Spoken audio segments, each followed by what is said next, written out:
الله وبركاته. إن الحمد لله والصلاة والسلام على رسول الله. أما بعد فأعوذ بالله من الشيطان الرجيم. بسم الله الرحمن الرحيم. قل يا عبادي الذين أسرفوا على أنفسهم لا تقنطوا من رحمة الله إن الله يغفر الذنوب جميعا إنه هو الغفور الرحيم.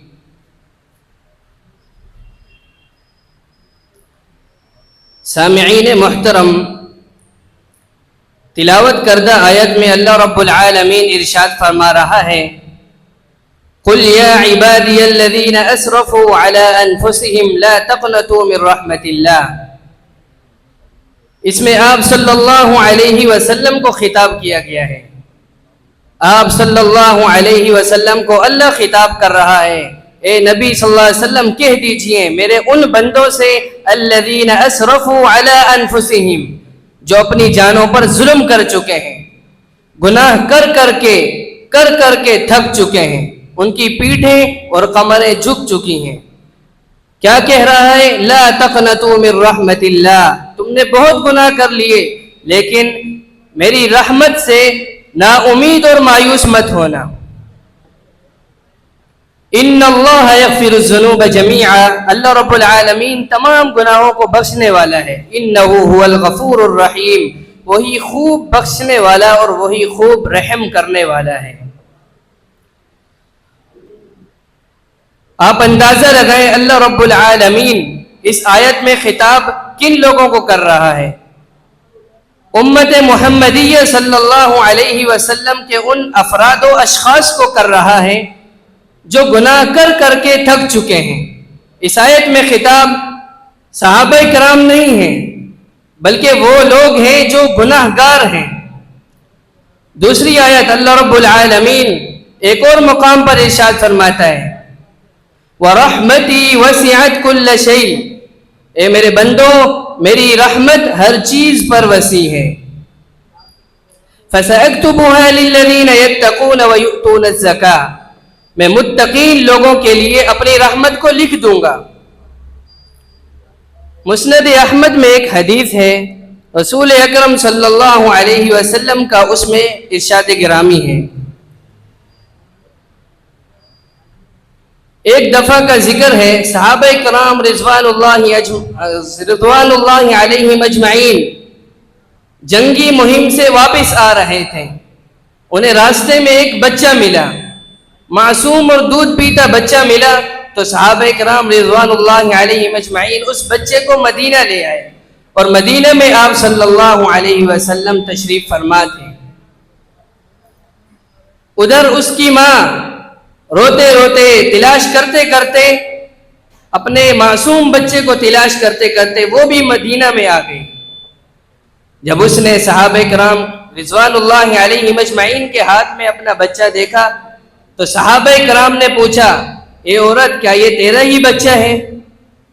اس عورت نے جلدی سے اپنے بچے کو لیا اور پورے جسم پر اسے بوسے دینے لگ گئی، چومنے لگ گئی. صحابہ کرام رضوان اللہ علیہم اجمعین اور آپ صلی اللہ علیہ وسلم اس منظر کو دیکھ رہے ہیں. آپ صلی اللہ علیہ وسلم نے ارشاد فرمایا اپنے صحابہ کو مخاطب فرما کر، اترون هذه المرأة طارحة ولدها في النار، اے صحابہ کرام کی جماعت تمہارا کیا خیال ہے؟ کیا یہ عورت اپنے اس بچے کو غصے میں آ کر آگ میں ڈال سکتی ہے؟ صحابہ کرام رضوان اللہ علیہ مجمعین نے کہا، نہیں ہے اللہ کے رسول صلی اللہ علیہ وسلم، ایسا نہیں ہو سکتا، یہ اپنے اس بچے کو آگ میں نہیں ڈال سکتی. تو آپ صلی اللہ علیہ وسلم نے ارشاد فرمایا، اللہ ارحم بعبادہ من هذه، اللہ رب العالمین تو اس عورت سے زیادہ اپنی مخلوق پر رحم کرنے والا ہے. اندازہ لگائیں اللہ رب العالمین کی وسعت رحمت کا. اللہ رب العالمین کی رحمت بہت وسیع ہے. ایک اور حدیث رسول اکرم صلی اللہ علیہ وسلم نے ارشاد فرمایا، من ہم بحسنۃ فلم يعملها كتبت له حسنہ، ایک شخص نیکی کا ارادہ کرتا ہے، فلم یعملها، ابھی نیکی کی نہیں ہے، کتبت لہ حسنہ، صرف ارادہ کرنے پر اسے نیکی لکھ دی جاتی ہے اس کی. اور پھر کسی موڑ پر آ کر وہی شخص گناہ کا ارادہ کر لے، ابھی اس نے گناہ کیا نہیں، صرف گناہ کا ارادہ کیا ہے، اللہ رب العالمین فرشتوں کو حکم دیتا ہے، ان صاحب الشمال لیرفع قلمه 6 ساعات.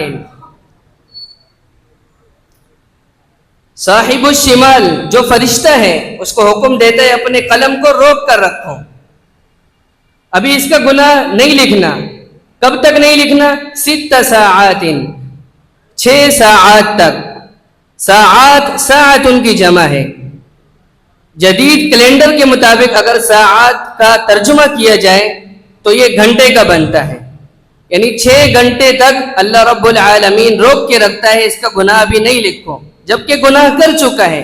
اور ادھر اس نے صرف نیکی کا ارادہ کیا تو اللہ رب العالمین نے ایک نیکی لکھوا دی، اور جب وہ نیکی کر لیتا ہے تو اس کو اللہ رب العالمین 10 نیکیوں کے برابر اجر عطا فرماتا ہے. اور ادھر 6 گھنٹوں تک اللہ رب العالمین فرشتے کو حکم دیتا ہے کہ ابھی اپنے ہاتھ کو روک کے رکھو، ابھی اس کا گناہ مت لکھنا. اس سے بھی اللہ رب العالمین کی وسعت رحمت کا پتہ چلتا ہے.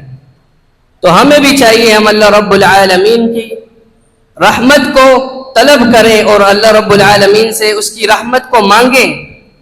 اللہ رب العالمین سے دعا ہے جو کچھ سنایا اس پر عمل کرنے کی توفیق عطا فرمائے. وآخر دعوانا ان الحمد للہ رب العالمین.